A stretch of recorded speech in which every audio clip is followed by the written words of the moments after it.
You should restrain your senses. Why it is important, so important?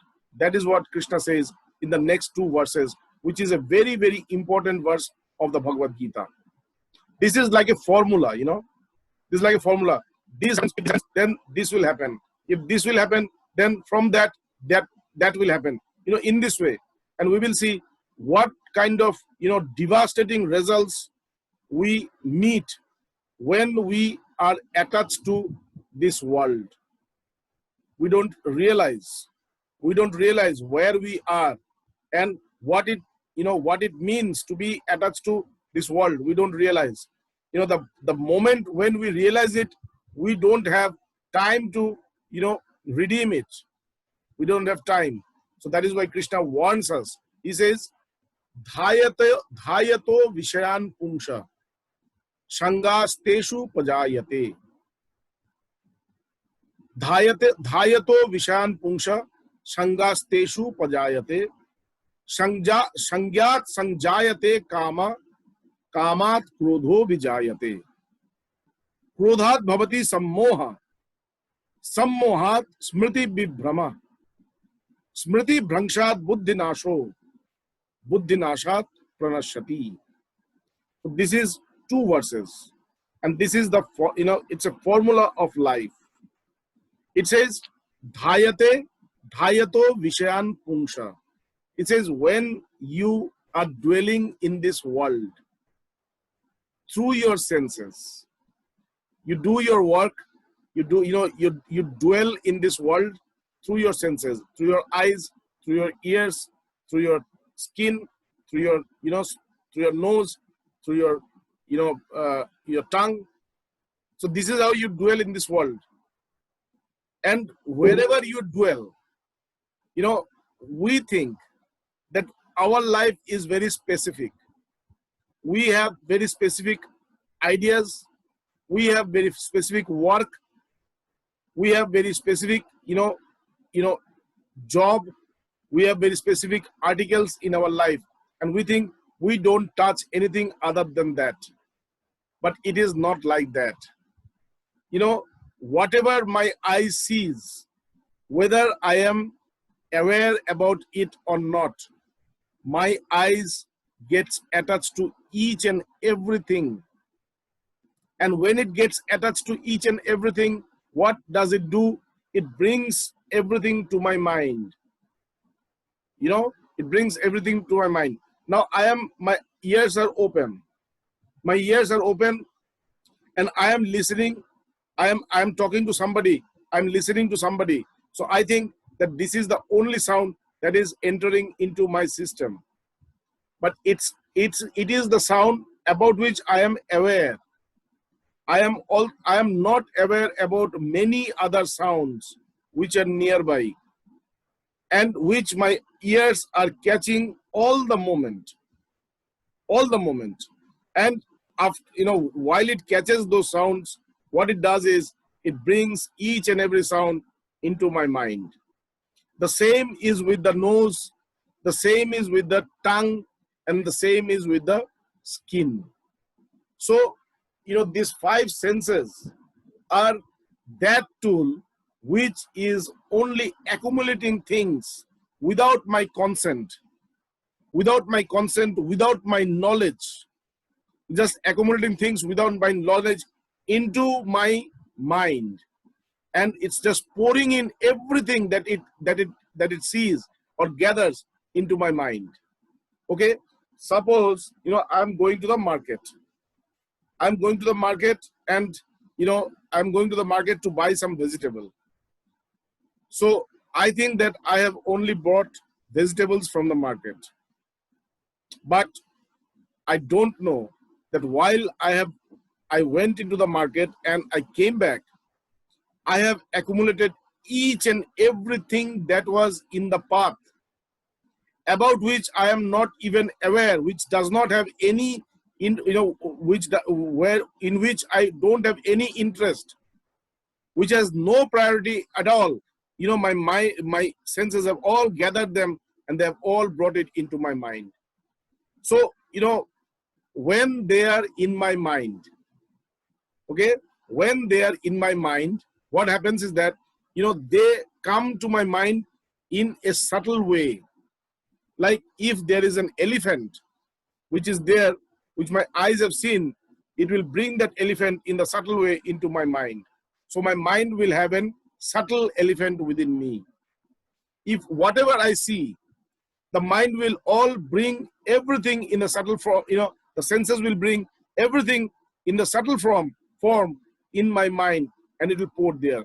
Now what will happen then? All these objects that has got accumulated in my mind, it's like millions and millions. And every day, every day it's adding, it's adding more. Like every day we like add like millions and millions of objects in the mind. So what happens? Mind is consciousness, is conscious. And this what is coming inside is matter. So there is a mixture of matter and consciousness. So when there's a mixture of matter and consciousness, then what happens? This consciousness, it wants to attain this, this subject which is present there in a subtle form, in its physical form.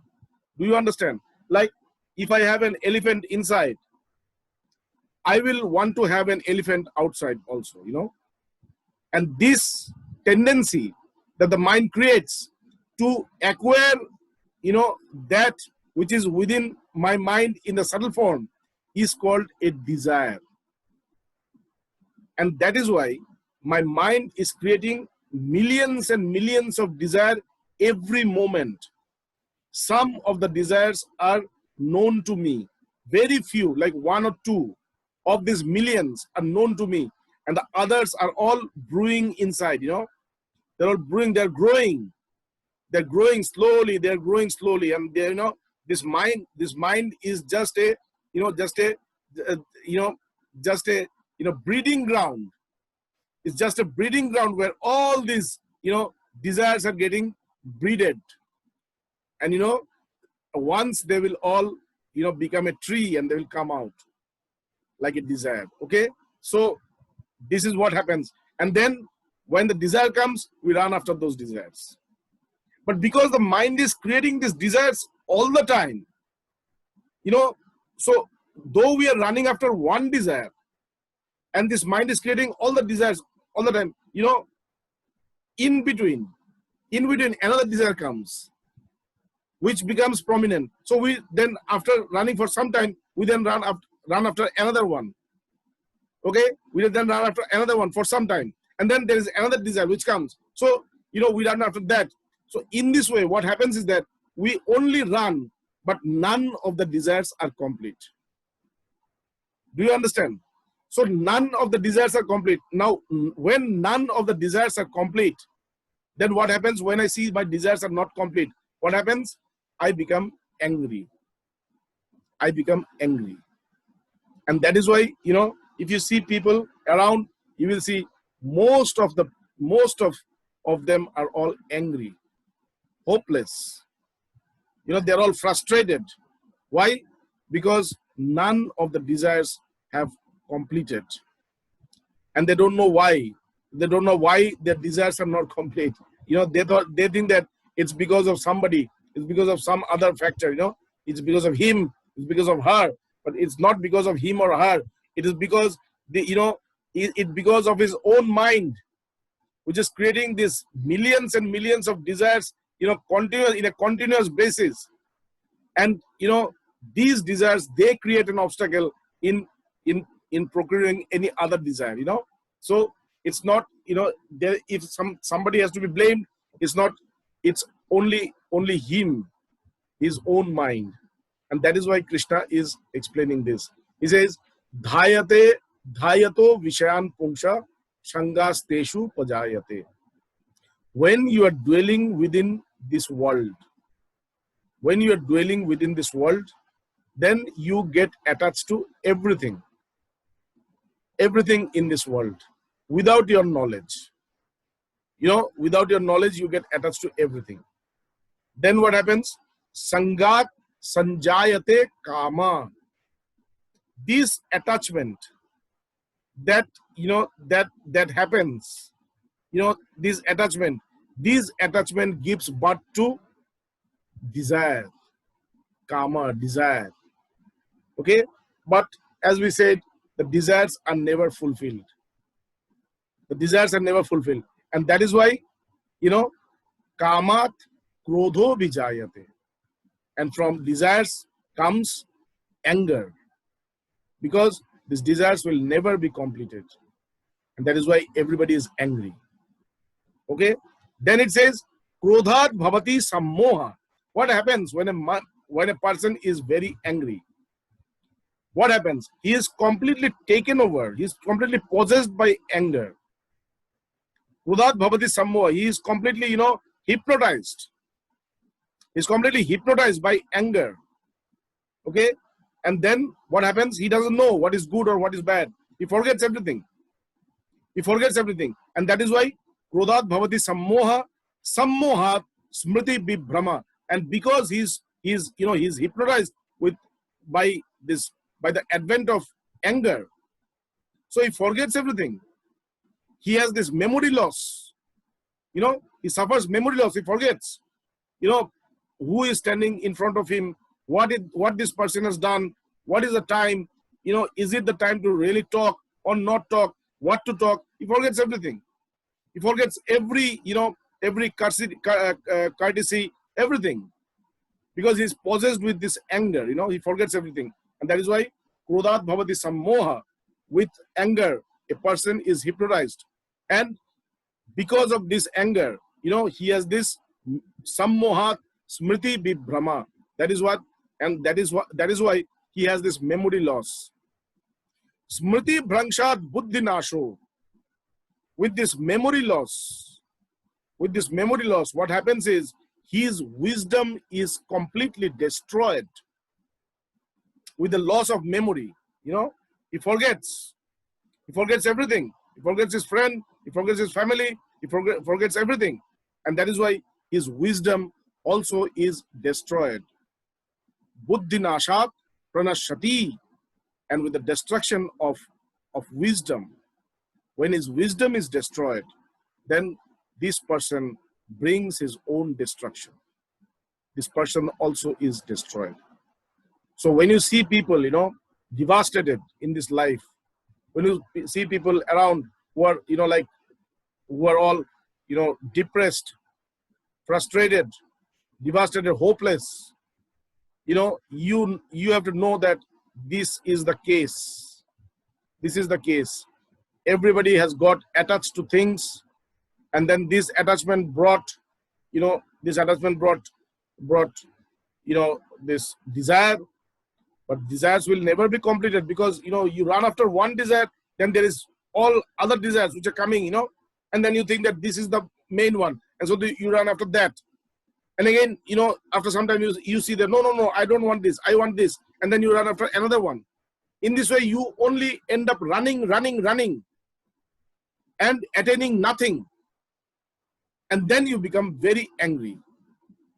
And then you start to blame others. Hey, for him, for her, for this, for that. It's for nobody. It's for this mind only. You are the only one who is responsible for this. There's nobody else. Okay, so they become angry, and when they become angry, they forget everything. They become completely hypnotized, possessed with this anger, and then forget everything. And when they forget everything, their wisdom is also destroyed. And with the destruction of wisdom, everything is destroyed. Their life is destroyed. Okay, so this is how it is, and that is why we always need to restrain ourselves. And that is why Krishna says, restrain your senses, restrain your mind. If you can restrain your mind, if you can restrain your senses, then though these senses will be exposed in the world, but they will not get attached to this world. And if they are not attached to this world, you will be saved from being destroyed. So spirituality is not only about attaining liberation or attaining knowledge. Because when you talk talk about this to a common man, he doesn't have any value for knowledge. What will I do with knowledge? Will it bring bread to me? Will it give me, will it give me food? Will it give me a job? This is how they think. But spirituality, with spiritual practice, our life actually gets saved. We save ourselves from these untoward incidences, from these undesirable circumstances, and we grow. We don't get destroyed. Okay, so today let's stop here, and we'll start from 64 in our next class. Thank you very much. If you have any question, you can ask. That was wonderful. No, I loved it all. Hal, do you have any questions? Huh? Yeah. Helen. Lady, you're muted. Hang on. I know. I've been taking notes and underlining. Okay. Yeah, we're both taking notes. We're good students. Yeah. Look, after But you also, you do 3 pages tonight. You do practice. You do meditation and everything. Oh, we do this. It's interesting because our texts say the same thing, but slightly different angle. We know being Kashmir Shaivism, but tonight everything you spoke about, we cover in the text of Vijnana Bharava, which is this wonderful communication between Parvati and Shiva, and he gives the 112 dharanas for liberation. And honestly, most of them, the whole thing is about turning the mind within, but it's all practices on what those things can be. So like mind interrupters, to constantly, we dissolve into the world, we snatch thoughts as they come up. There's just so many things. So I really enjoyed that tonight because it was very relative to what we do. Yeah, Bhagavad Gita actually enhances our spiritual path. It helps us. It is very practical. It talks about very practical things. It doesn't talk about too much meditation, too much of this. It talks about this mind. How to control it. How to manage this mind, and how to make this mind well behaved, disciplined, so that you can use this mind for your for a spiritual purpose. Your mind, your senses, your intellect, your behavior, your qualities. We have these qualities also. Bhagavad Gita talks about these 27 divine qualities. So once you know about those qualities, that you possess these divine qualities, just by knowing them, you see that you start to inherit those qualities. So it is very practical, a very practical approach towards spirituality. It should be a very first time choice for everybody who is in the spiritual field, along with the text that they study. They should all study Bhagavad Gita. I think you're right. Yeah. I think we'll have to prove it. KJ, thank you so much, Swamiji. Wonderful as always. Thank you. Thank you, Swamiji. Great. Hey, how's your stomach? Is it better? Do you feel better? Are you feeling I feel better. Yeah. I feel better today. It's better. It's not fully cured, but it's better. Okay, that's good. I'm happy. Yeah. Oh, good. Thank you. Thanks. Bye.